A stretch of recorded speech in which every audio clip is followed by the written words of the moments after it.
Hello, dear students. How are you? I hope you are well with your family. तो देखिए बच्चों, पिछली class में अपन ने बहुलकों का वर्गीकरण पढ़ा है। तो उसमें अपन ने देखा कि बहुलकों का वर्गीकरण करने के लिए अपन टोटल 6 बेस यूज करते हैं, जिनमें से 2 बेसेस अपन पढ़ चुके हैं।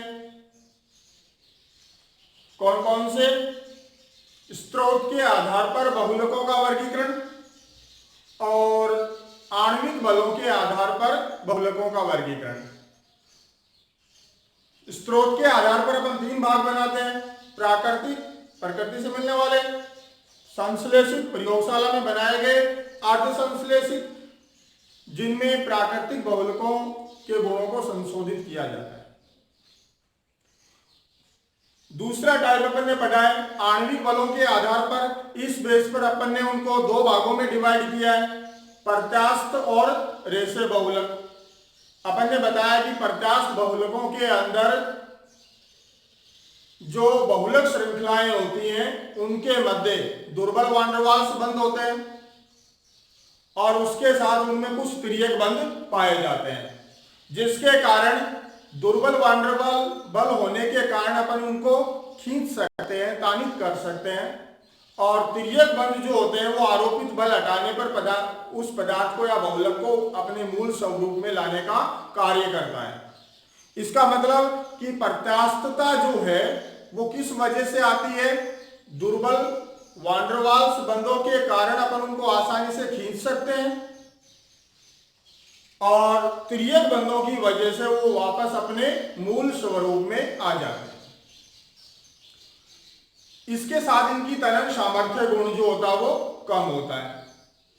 और रेशे बहुलक जो होते हैं उनमें बहुलक श्रृंखलाओं के मध्य प्रबल वान डेर वाल्स बंध पाए जाते हैं, जैसे हाइड्रोजन बंध हो गया, द्विध्रुव आकर्षण बल हो गया, इस प्रकार से, जिसके कारण उनकी तनन सामर्थ्य गुण जो होता है वो अधिक होता है, लेकिन उसकी प्रत्यास्थ गुण जो होता है वो बहुत ही कम होता है। इसके साथ प्रबल वान डेर वाल्स बंध होने की वजह से ये व्यवस्थित हो जाते हैं और क्रिस्टलीय स्वरूप प्राप्त करते हैं। तो इस प्रकार अपन ने 2 टाइप पढ़े हैं। अब अपन तीसरा बेस जो यहां यूज कर रहे हैं वो वर्गीकरण का जो अपन आधार ले रहे हैं वो है तापीय व्यवहार के आधार पर। मतलब बहुलकों का ताप के प्रति, टेम्परेचर के प्रति कैसा बिहेवियर है, कैसा व्यवहार है, इसके बेस पर अपन बहुलकों को 2 भागों में डिवाइड करते हैं अपने सिलेबस के अनुसार। ये जो 2 भाग हैं उनमें फर्स्ट पार्ट अपन बनाते हैं ताप सुन्मय या ताप सुगठित बहुलक।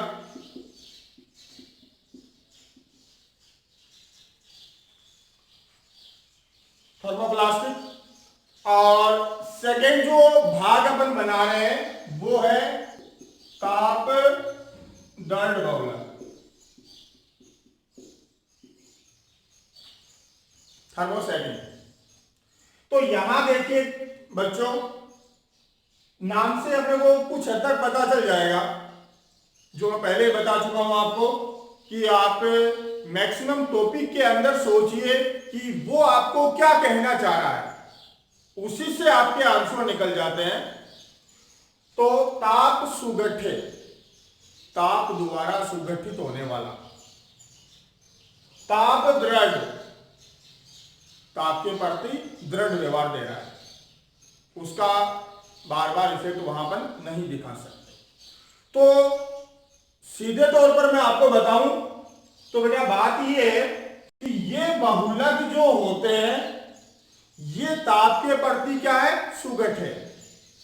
यानी कि अगर इनको मैं गर्म करूं तो ये मृदुल हो जाते हैं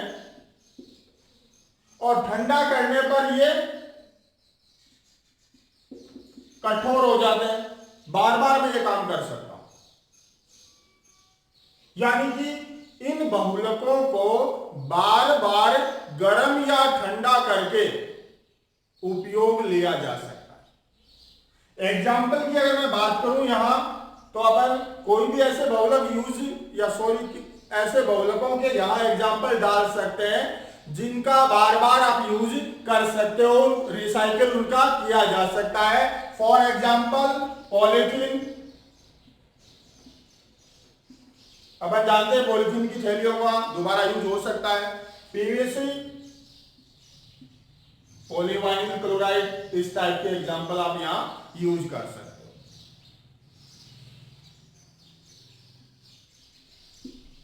ठीक है, तो अब देखिए इन सब चीजों को अपन जोड़ने का प्रयास करते हैं। तो यहां से जो पहला क्वेश्चन अपन से पूछा जा सकता है वो इसकी परिभाषा हो सकती है कि ताप सुगठे बहुलक किसे कहते हैं।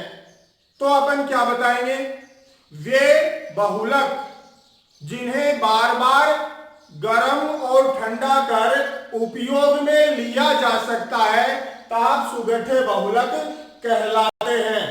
इन बहुलकों को गर्म करने पर ये मृदुल हो जाते हैं तथा इन्हें ठंडा करने पर ये कठोर हो जाते हैं। अब ऐसा पॉसिबल क्यों है, उसका रीजन ये है कि जब आप इसे गर्म करते हो तो इसके रासायनिक संगठन में किसी प्रकार का कोई चेंज या परिवर्तन नहीं होता है, जिस वजह से गर्म करने के बाद उसका रासायनिक संगठन वैसा ही रहेगा, तो ठंडा होगा तो वापस वैसे ही शेप में आ जाएगा। तो मतलब उसको अपन यूज कर सकते हैं बार बार। तो यहां देखिए, एक तो अपन डेफिनेशन ले लेंगे प्लस उसके साथ अपन बता देंगे कि गर्म करने पर मृदुल हो रहा है और ठंडा करने पर कठोर या ठोस होता है। प्लस उसके साथ अपन तीसरी बात यहां जिक्र कर देंगे कि गर्म करने की वजह से इसके रासायनिक संगठन में किसी प्रकार का कोई चेंज नहीं आता है, जिस कारण इनका बार बार यूज आप कर सकते हो। क्लियर।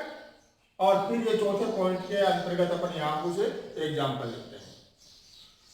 तो शायद आप समझ गए होंगे। अब अपन चलते हैं, थोड़ा सा मैं क्योंकि टॉपिक बड़ा है इसलिए थोड़ा सा फास्टली कर रहा हूं, तो फिर भी अगर किसी प्रकार की कोई दिक्कत या समस्या आपको लग रही है तो आप कमेंट करके मेरे से जरूर पूछेंगे। और इसके पहले भी जितने भी प्रॉब्लम्स आपके हैं तो आप उनके बारे में जरूर लिखिए, तो मैं उनका पूर्णतः निवारण करूंगा। ठीक है, तो सेकंड पार्ट जो अपन यहां बना रहे हैं, ताप दर्द बहुलक। तो ये देखिए, इसकी डेफिनेशन में आपने क्या बताया कि वे बहुलक जिन्हें बार बार गर्म ठंडा करके उपयोग में ले सकते हैं, इनको नहीं ले सकते। तो हो गई परिभाषा क्या, वे बहुलक जिन्हें बार बार गर्म और ठंडा करके उपयोग में नहीं लिया जा सकता हो, ताप दर्द बहुलक कहलाते हैं। और ऐसा क्यों होता है, उसके लिए आप सुनिए बेटा कि इन बहुलकों में क्या होता है कि जैसे मैं इसे हीट करता हूं, गर्म करता हूं, तो इनके अंदर कुछ त्रियक बंध बन जाते हैं, एक त्रिविम संरचना बन जाती है। तो जब ये वापस ठंडे होते हैं तो उस शेप में चले जाते हैं, लेकिन अगर मैं इसे दोबारा गर्म कर रहा हूं तो उस कंडीशन में ये मृदुल नहीं होते। इस वजह से आप इनका बार बार यूज नहीं कर सकते।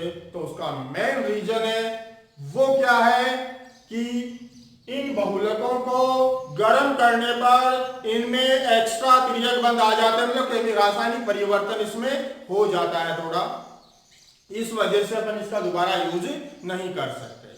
तो यहां से देखिए, आप इसके एग्जाम्पल में डाल सकते हो बेकेलाइट,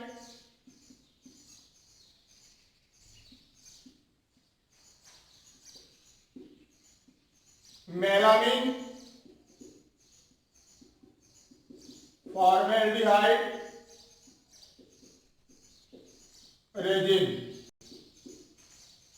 ये आप इसके एग्जाम्पल में यूज कर सकते हो। बेकेलाइट की अगर मैं बात करूं, जैसे स्विच बोर्ड पे इस बोर्ड पे लगी हुई सनमाइका है, ये बेकेलाइट की बनी हुई।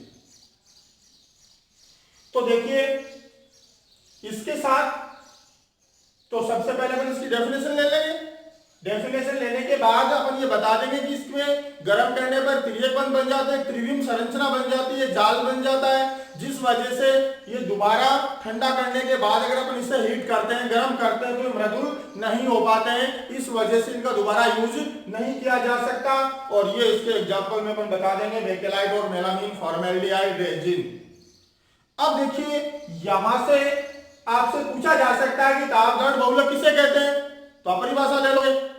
आपसे पूछ सकते हैं कि ताप दर्द बहुलक का यूज दोबारा क्यों नहीं किया जा सकता, तो आप वहां पर क्या आंसर दे दोगे कि जब इन बहुलकों को गर्म करते हैं तो उस समय कुछ क्रॉस बॉन्ड इनके अंदर आ जाते हैं, जिसकी वजह से इनकी रासायनिक या उसकी जो संरचना है उसके अंदर चेंज हो जाता है, जिस वजह से इसे दोबारा यूज नहीं किया जा सकता। क्लियर। तीसरा, इसके एग्जाम्पल से पूछा जा सकता है, तो आप इसके एग्जाम्पल बता दोगे। अब चौथा टाइप जो क्वेश्चन आपका यहां बनता है, वो इन दोनों के अंदर अंतर पूछा जा सकता है, क्या डिफरेंस है। तो कुछ हद तक डिफरेंस आपको पता चल गया है। ये ताप के प्रति सुगठित होते हैं, बार बार इन्हें यूज किया जा सकता है, इन्हें बार बार यूज नहीं किया जा सकता। गर्म करने पर इनके रासायनिक संगठन में कोई चेंज नहीं होता है, इनके रासायनिक संगठन में चेंज हो जाता है। तीसरा बता सकते हो, ये विभिन्न प्रकार के कार्बनिक विलायकों में विलयशील होते हैं, और इसमें आप लिखोगे ये अविलयशील होते हैं। ये कार्बनिक विलायकों में विलय और ये वाले अविलय। तो अंतर पूछा जाएगा, ये अंतर वाला बता सकते हो। तो मेरे ढंग से आप इन चीजों को समझ गए होंगे शायद। तापीय व्यवहार के आधार पर बहुलकों के दो पार्ट बने हैं, ताप सुगठे, ताप दर्द, जिनका बार बार यूज हो सकता है ताप सुगठे, जिन्हें बार बार गर्म या ठंडा करके यूज नहीं कर सकते वो ताप दर्द बहुलक। ये एक एक दो दो इनके एग्जाम्पल आप याद कर लोगे, ठीक है। अब अपन नेक्स्ट चलते हैं, ये तीसरा पार्ट हो गया। चौथे टाइप में अपन यहां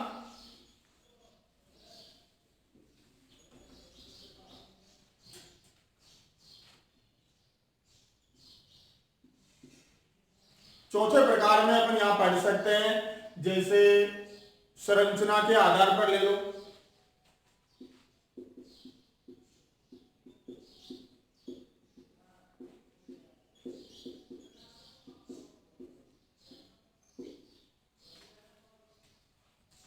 तो क्लासिफिकेशन बेस्ड ऑन स्ट्रक्चर, तो संरचना के आधार पर जो बहुलकों का वर्गीकरण किया गया है, तो इसके लिए अपन यहां इसके 3 पार्ट बनाते हैं। रेखिक,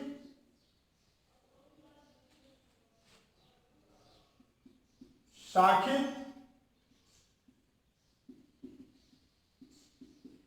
रेखिक संरचना बहुलक,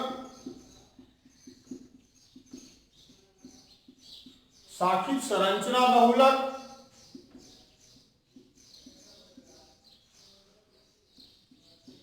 त्रियकबंधी या जालक्रम बहुलक। तो देखिए यहां रेखिक बहुलक नाम से पता चल रहा है, सरल रेखीय, मतलब कि यदि एकलक इकाइयां आपस में जुड़कर सरल रेखीय संरचना का निर्माण करती हैं, तो उन बहुलकों को अपन रेखिक बहुलक कहते हैं। क्लियर। मतलब समझने वाली चीज क्या है यहां पे कि एकलक इकाइयां जब आपस में जुड़ेंगी तो एक लंबी सरल रेखीय संरचना प्राप्त होगी। तो गौर करना क्या डेफिनेशन बनी अपनी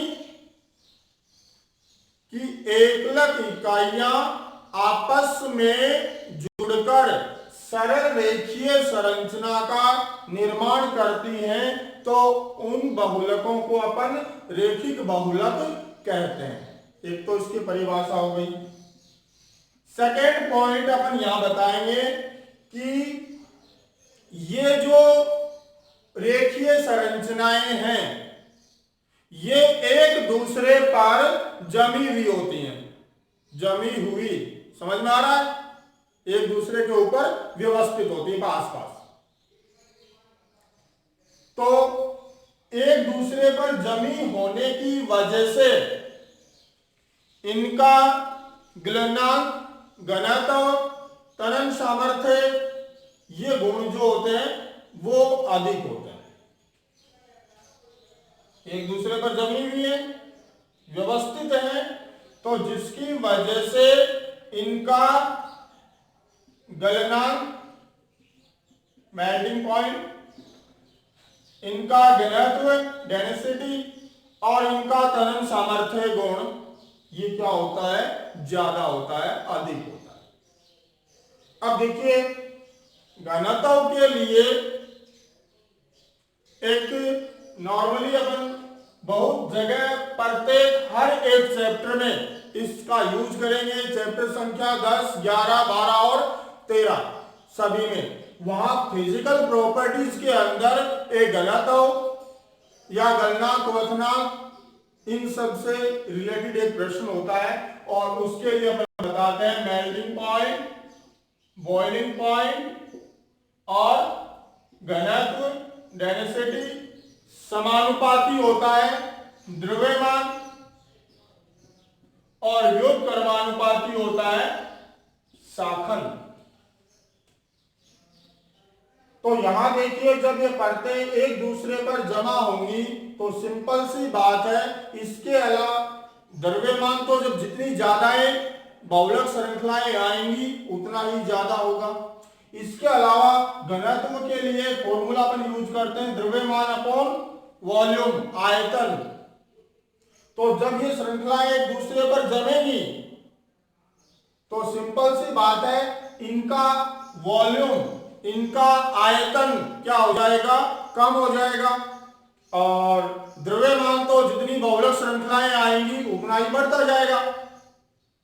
तो द्रव्यमान के अनुपात में इनका वॉल्यूम या इनका आयतन जो है वो इतना नहीं बढ़ता है जितना कि द्रव्यमान बढ़ रहा है। इस वजह से इनकी डेंसिटी, घनत्व क्या हो गया? ज्यादा हो गया। इस प्रकार आप इन चीजों को याद कर सकते हो। तो वापस सुन लीजिए, ये तीन बातें आप बता दोगे। एकलक इकाइयां आपस में जुड़कर सीधी श्रृंखला वाले बहुलक बनाती हैं तो उनको रेखिक बहुलक कहते हैं। और दूसरी चीज आप बता दोगे कि ये इन बहुलकों में बहुलक श्रृंखलाएं एक दूसरे पर व्यवस्थित होती हैं, एक दूसरे पर जमी हुई होती हैं, जिसकी वजह से इनका गलनांक, क्वथनांक और इनका घनत्व ये क्या होता है? ज्यादा। अगर मैं एग्जाम्पल की बात करूं तो यहां आप एग्जाम्पल में ले सकते हो उच्च घनत्व पॉलीथीन, उच्च घनत्व पॉलीथीन, क्योंकि ये कुछ चीजें ऐसी हैं जो रखने वाली होती हैं। तो इनके लिए मैं आपको तरीके बताता रहता हूं बार बार। हर एक चीज का तरीका है याद करने का। अगर कोई भी चीज आपके याद नहीं हो रही है तो आप एक बार उसे मेरे को बताइए कि सर मैंने ये इस प्रकार से यहाँ कोशिश की है लेकिन ये मेरे क्लियर नहीं हुआ या ये याद नहीं हो पा रहा है या इसको मैं याद करने के लिए इससे बेस्ट तरीके से मैं इसे क्या कर सकता हूं। तो मैं वो चीजें आपको बताता रहूंगा साथ साथ में। तो सिंपल सी बात है, घनत्व ज्यादा है तो अपना पहला एग्जांपल क्या बन गया?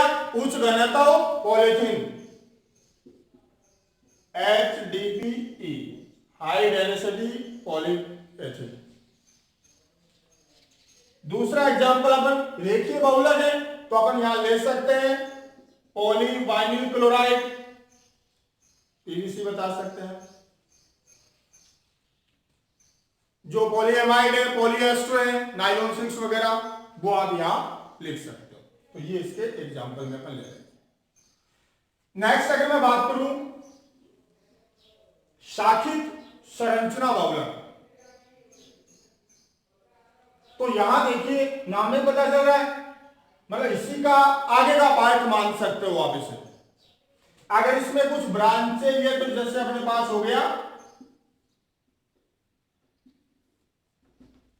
रेखिक हो गया। अगर मैं इसमें कुछ ब्रांचें निकाल दूं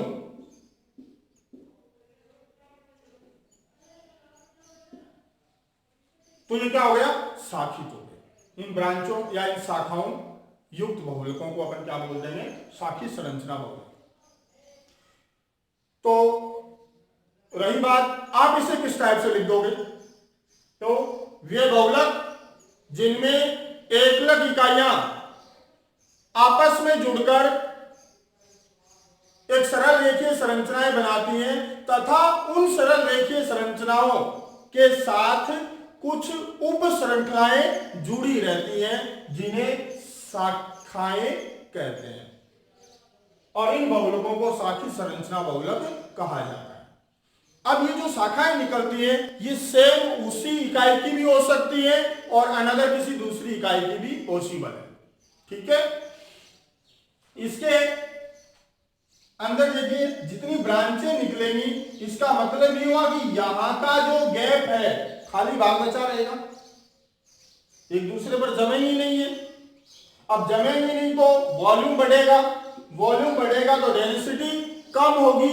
इसके साथ मैंने यहां भी आपको बताया है कि ब्रांचें शाखाएं अगर निकलेंगी तो गलनांक, क्वथनांक और घनत्व कम। तो देखिए बेटा यहां आप इसके एग्जाम्पल में क्या बना सकते हो, निम्न घनत्व पॉलीथीन ले सकते हो, LDPE, लो डेंसिटी पॉलीएथिलीन। इसके अलावा आप यहां एग्जाम्पल डाल सकते हो ग्लाइकोजन,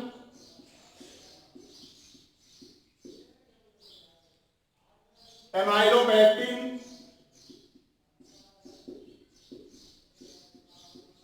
ये इसके एग्जाम्पल में यूज कर सकते हो। अब हो सकता है कि जैसे ग्लाइकोजन है, एमाइलोपेक्टिन है, ये आखिर क्या है, इन दोनों को तो नहीं कहेंगे अपन, एमाइलोपेक्टिन को अपन विस्तार से पढ़ेंगे जैव अणु चैप्टर में। ग्लाइकोजन के बारे में उसी जगह थोड़ा सा आपको बताया जाएगा, थोड़ा लिखा हुआ होगा। एक्चुअल में ये है क्या, एमाइलोपेक्टिन जो है ये स्टार्च का एक भाग है। मतलब स्टार्च जो होता है वो दो प्रकार की संरचनाओं से मिलकर बनता है, एमिलोस संरचना और एमिलोपेक्टिन संरचना। एमिलोस संरचना जो होती है वो सरल रेखीय होती है, तो उस बहुलक को आप यहां भी डाल सकते हो, एमिलोस को। उसमें अल्फा डी ग्लूकोज इकाइयां आपस में जुड़कर एक सीधी संरचना बनाती है, तो वो उसका रेखीय बहुलक है। और जब दो एमिलो संरचनाओं के बीच ब्रांचीय या तिर्यक बंध बनता है, शाखाएं निकलती हैं, तो एमिलोपेक्टिन बनता है। तो ये भी अल्फा डी ग्लूकोज का बहुलक अणु है एमिलोपेक्टिन, लेकिन ये शाखित है। और उन दोनों एमिलोपेक्टिन और एमिलोस दोनों के जुड़ने से स्टार्च बनता है, तो ये शाखित है। इस वजह से अपन ये शाखित संरचना बहुलक में इसका एग्जांपल लेते हैं। ग्लाइकोजन जो है, ये बायोलॉजी वाले स्टूडेंट तो अच्छे से जानते हैं कि अपने शरीर में, मानव के शरीर में जो ग्लूकोज है, अल्फा डी ग्लूकोज, वो ग्लाइकोजन के रूप में संचित होता है। और ग्लाइकोजन की जो स्ट्रक्चर है वो एमिलोपेक्टिन यानी स्टार्च की स्ट्रक्चर से भी ज्यादा ब्रांचेज वाली है, ज्यादा जटिल है। तो देखिए इस प्रकार आप इन एग्जाम्पलों को थोड़ा ढंग से समझ सकते हो, ढंग से याद रख पाते हो कि शाखित ब्रांचे वाली संरचना है। तो अपने दिमाग में आएगा कि अल्फा डी ग्लूकोज का एक शाखित बहुलक है एमिलोपेक्टिन और एक शाखित बहुलक है ग्लाइकोजन। ये स्टार्च का भाग है, ये मानव शरीर में ग्लूकोज का संचित पार्ट है। और निम्न घनत्व पॉलीथीन, तो ये आपको ये याद दिलाएगा कि इनका घनत्व कम होता है, इसका मतलब निम्न घनत्व पॉलीथीन को अपन यहां रख सकते हैं। तो इस प्रकार चीजों को एक दूसरे से लिंक कीजिए, जोड़िए, ताकि आपको उन्हें याद रखने में सुविधा हो, आसानी हो। और ये लिंक मैं आपको हर एक टॉपिक में करके दूंगा, आप पूछोगे तब। जब आप मेरे से पूछोगे कि सर मैंने ये कोशिश की लेकिन ये याद नहीं हुआ, तो मैं आपको उसका तरीका बताऊंगा कि बेटा ये ऐसे याद करोगे, याद हो जाएगा। बार बार अपन कोशिश करेंगे, अलग अलग तरीके से अपन कोशिश करेंगे। बहुत सारे तरीके हैं एक चीज को याद करने के, बस जरूरी है तो आपकी मेहनत, आप उस पर काम कीजिए। नहीं समझ में आता है, नहीं कर पाते हो, तो आप मेरे से पूछिए, मैं आपको बताऊंगा, उसके अलग अलग तरीके बताऊंगा, बहुत सारे तरीके बताऊंगा। जो आपको ठीक लगेगा आप उससे याद कीजिए।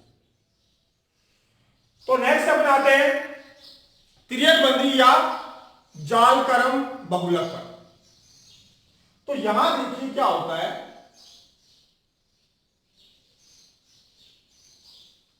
ये भी इसी का आगे का पार्ट है, इसमें केवल ब्रांचें निकली हैं। इसमें क्या होगा,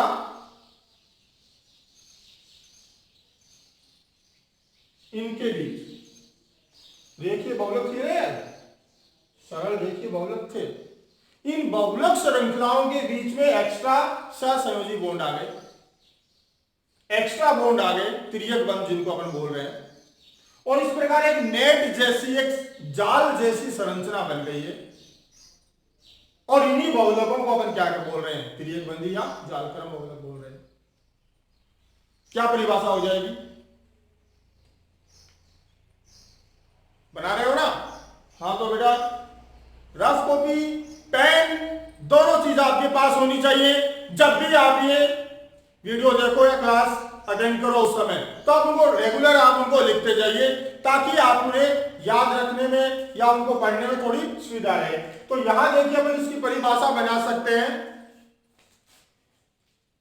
कि वे बहुलक जिनमें एकलक इकाइयां आपस में जुड़कर जो सरल रेखीय संरचनाएं बनाती हैं, उन संरचनाओं के मध्य अतिरिक्त तिर्यक बंध बनने के कारण बनते हैं, उन्हें तिर्यक बंदी या जालकर्म बहुलक कहते हैं। अर्थात रेखीय बहुलकों में अतिरिक्त तिर्यक बंध बनने के कारण एक जाल नुमा संरचना का निर्माण होता है, जिसे तिर्यक बंदी या जालकर्म बहुलक कहते हैं।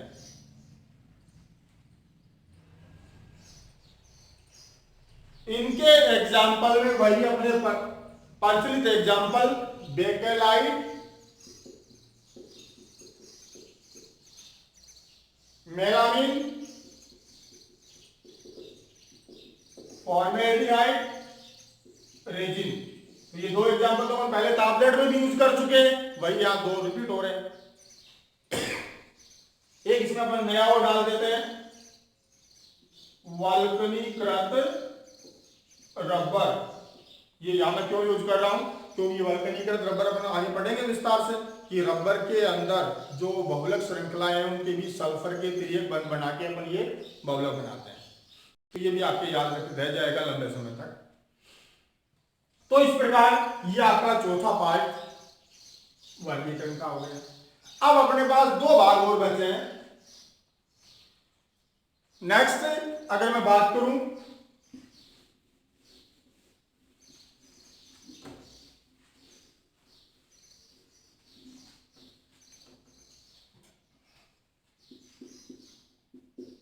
एकलक इकाइयों के आधार पर, छठा भाग जो इसका बनने वाला है वो अपन ले सकते हैं बहुलीकरण या बहुलकन के आधार पर। इनको मैं आपको नेक्स्ट वीडियो में पढ़ाऊंगा। एक बार नॉर्मली मैं आपको फर्स्ट वीडियो में बता चुका हूं, सॉरी इसके पहले वाली क्लास में मैं बता चुका हूं। एक बार मैं और बता देता हूं, कवर कीजिए। एकलक इकाइयों के बेस पर अपन इसके दो पार्ट बनाते हैं, समबहुलक और सह या विषम बहुलक।